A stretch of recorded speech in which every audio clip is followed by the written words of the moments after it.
indagini sulla storia di Trapani. Nelle Verline la città drepanita viene ricordata per il ladronesco connubio col propretore romano di un tale Aulus Clodius Apollonius, cliente della famiglia Claudia. Il lusso della sua casa, decorata da mirabili argenti e degna di un trimalcione di provincia, è frutto, si capisce, di speculazioni private che Cicerone dice praticate a danno persino degli orfani eredi della famiglia. Si tratta, per così dire, dei primi vagiti della nostra città, le cui gesta e cui personaggi, non sempre così famelici e usurpatori, si intende, vengono adesso presentati nella storia di Trapani. Palermo 2009 di Salvatore Costanza, esemplare sintesi del lavoro di una vita intera. Nessuno infatti prima di lui aveva indagato così in profondità e così efficacemente le vicende economiche, sociali e politiche istituzionali di questo territorio. Questo manuale rappresenta perciò il coronamento di un impegno cinquantennale intenso e generoso, della copiosa produzione dello studioso dedicata alla provincia trapanese. Lo stesso volume reca ampia testimonianza nella bibliografia e proprio partendo da questa posta in calce all'opera è anche possibile apprendere quali siano stati i periodi storici e le tematiche maggiormente frequentati e studiati da Costanza, che si caratterizza soprattutto come esperto dell'Ottocento e del Novecento, dal Risorgimento all'Unità d'Italia, dal fascismo al secondo dopoguerra. La peculiarità dell'opera del nostro autore consiste nello straordinario amalgama ravvisato ed evidenziato tra i vari aspetti della storia e delle storie che egli investiga, tessendo così un disegno armonico ed unitario, dimostrando che, al di là dell'apparente disordine, gli eventi seguono delle logiche. Ecco, ci vuoi commentare questo?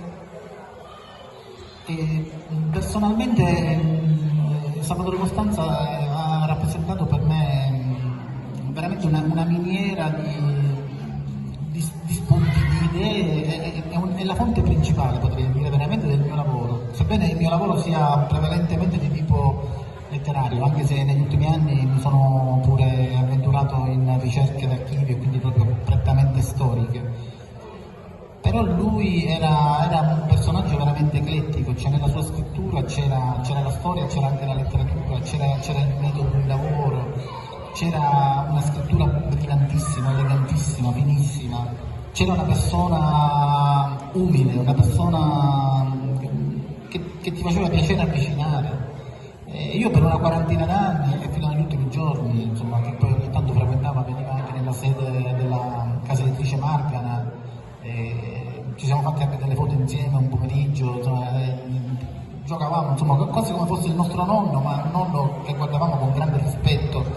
C'è una miniera di notizie, di informazioni, ma soprattutto di comprensione della realtà, perché essere eruditi è una cosa, e ce ne sono forse tanti eruditi, ma capire in profondità le cose e con quella onestà, con quella apertura, con quell'intelligenza, questa è una cosa veramente che non so quando si ripeterà di nuovo a Trapani nella stessa maniera. Credo che dovranno aspettare quelli che verranno dopo di noi molti e molti anni.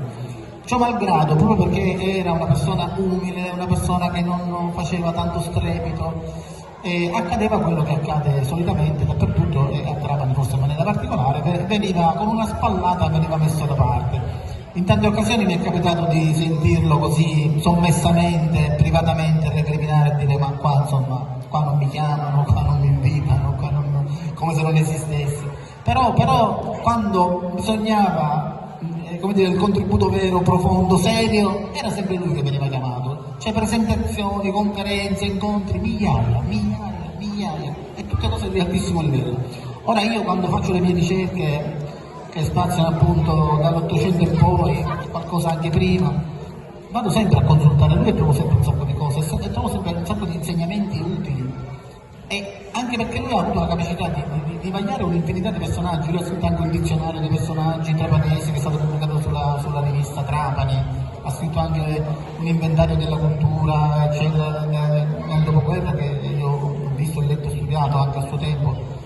800, tutto quello che riguarda antimafia, la patria armata, cioè un'infinità di libri che sono una fonte costante di ricerca per me e di conforto, e a volte penso, mi piacerebbe confrontare questa cosa con Salvatore Costanza, citavamo di tu, e però purtroppo non c'è più, perché comunque anche quelli come lui purtroppo, che non dovrebbero mai morire, muoiono.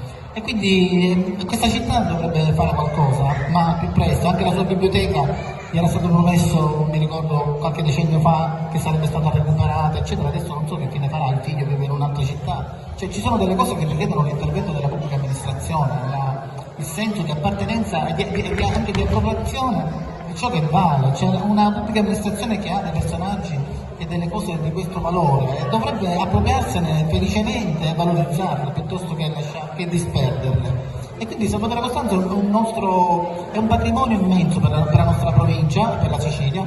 Speriamo che non ci si dimentichi di lui troppo in fretta, come